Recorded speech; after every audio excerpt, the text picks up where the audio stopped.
दर 3 वर्षे येणाऱ्या अत्यंत पवित्र, शुभ असा अधिक महिना म्हणजेच पुरुषोत्तम मास सुरू झालेला आहे. ही अशी सुवर्णसंधी आहे जी या थेट 3 वर्षानंतर आपल्याला येणार आहे. जर तुम्ही बऱ्याच काळापासून पैशांच्या तणावाखाली आहात, डोक्यावर कर्जाचा डोंगर आहे आणि व्यवसायात बरकत नाहीये, तर हा महिना तुमच्यासाठी वरदान ठरू शकतो. आज आपण अशा काही अत्यंत प्रभावी उपायांबद्दल जाणून घेणार आहोत, ज्यामुळे तुमच्या घरात माता लक्ष्मीचा वास होईल आणि घरात कर्जातून तुम्हाला कायमची मुक्ती मिळेल. अधिक हा महिना प्रत्येक 32 महिने 16 दिवस आणि 4 तासांनी येतो. म्हणजेच ही संधी हुकली तर पुढचे 3 वर्ष या वेळेची आपल्याला वाट बघावी लागणार आहे.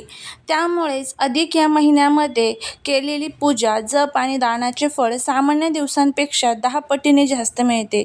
या महिन्याचे स्वामी स्वतः भगवान विष्णू आहेत. जिथे विष्णूची पूजा होते तिथे माता लक्ष्मी स्वतःहून आकर्षित होते. त्यामुळे दारिद्र्य नष्ट करण्यासाठी हा काळ सर्वोत्तम आहे.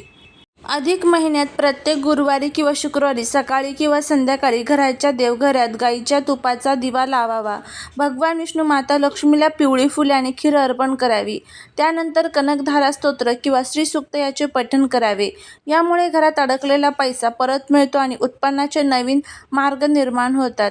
अधिक महिन्यातील दर शनिवारी सकाळी पिंपळाच्या झाडाला दूध मिश्रित जल अर्पण करावे. संध्याकाळी पिंपळाच्या झाडाजवळ मोहरीच्या तेलाचा दिवा लावावा आणि ऋणमोचक मंगलसूत्र वाचावे किंवा ओम नमो भगवते वासुदेवाय याचा जप करावा. पिंपळामध्ये विष्णूचा वास असतो. या उपायाने कर्जाचा बोजा झपाट्याने कमी होऊ लागतो. अधिक महिन्यातील कोणत्याही शुभ तिथीला, एकादशी, अमावस्या किंवा पौर्णिमेला तांब्याच्या किंवा काश्याच्या ताटात 33 अनारसे, 33 दिवे किंवा 33 फळे ठेवून ते ब्राह्मणाला किंवा गरजूला दान करावे. सोबतच विष्णुरूपी जनार्दनाला हे दान करणे असे संकल्प करावा. 33 कोटी देवांचा आशीर्वाद मिळून घरातील दारिद्र्य आणि संकटे कायमची दूर होतात. संपूर्ण महिनाभर रोज संध्याकाळी तुळशीपाशी गाईच्या तुपाचा दिवा लावावा आणि तुळशीला 11 किंवा 21 प्रदक्षिणा घालाव्यात. ओम नमो भगवते वासुदेवाय या मंत्राचा जप करावा. लक्षात ठेवा, अधिक महिन्यात तुळशीची पाने तोडू नका, फक्त पूजा करा. हा अधिक महिना म्हणजे तुमच्या आयुष्यातील आर्थिक अडचणी दूर करण्याची एक दैवी संधी आहे.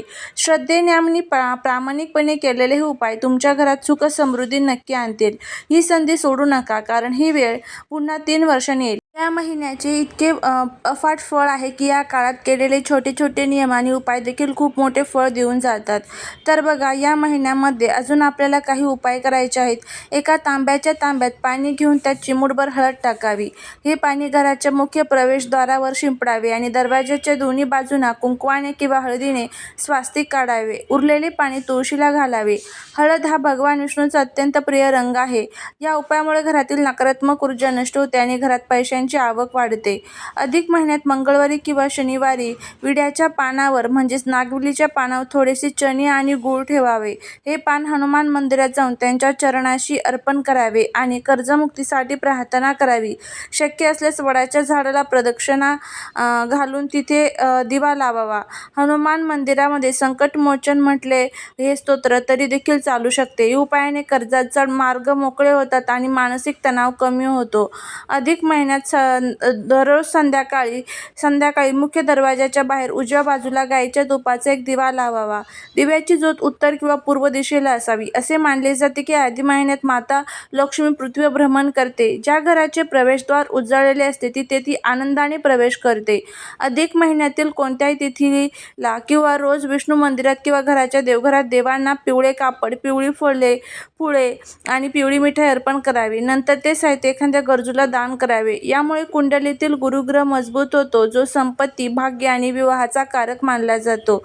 या संपूर्ण महिन्यात मांस, मद्य, कांदा आणि लसूण खाणे टाळावे. या महिन्यात नवीन कर्ज घेऊ नये. जुने कर्ज फेडण्यासाठी मात्र हा काळ अत्यंत उत्तम आहे. घरात किंवा बाहेर कोणाशी वाद घालू नये. विशेषतः महिला आणि वृद्धांचा अपमान करू नये, कारण यामुळे लक्ष्मी माता रुष्ट होते. अधिक महिन्यात उपवास करण्यापेक्षा मंत्र, जप आणि दान करायला 100 पटीने जास्त महत्त्व आहे. त्यामुळे जर तुम्हाला उपवास जमला नाही तरी रोज किमान 108 वेळा ओम नमो भगवते वासुदेवाय या मंत्राचा जप नक्की करावा. दर 3 वर्षांनी येणारी ही पवित्र संधी जर एकदा हातची केली तर पुढील 3 वर्ष तुम्हाला वाट पाहावी लागेल.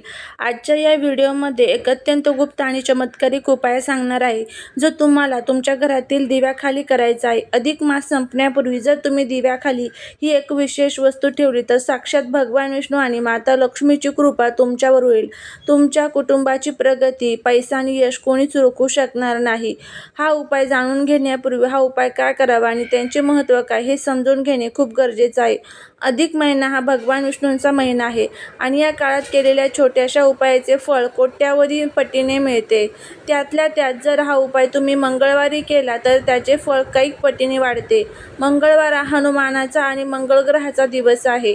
अधिक महिन्यातील मंगळवारी हा उपाय केल्याने कुंडलीतील मंगळ दोष शांत होतो, जमिनीशी संबंधित वाद मिटतात आणि घरातील गरिबी कायमची पळून जाते. घराला सुरक्षिततेचे कवच मिळते. हनुमानाच्या कृपेने घरातील नकारात्मक ऊर्जा नष्ट होते. भगवान विष्णूंच्या आशीर्वादाने प्रगतीचे मार्ग मोकळे होतात.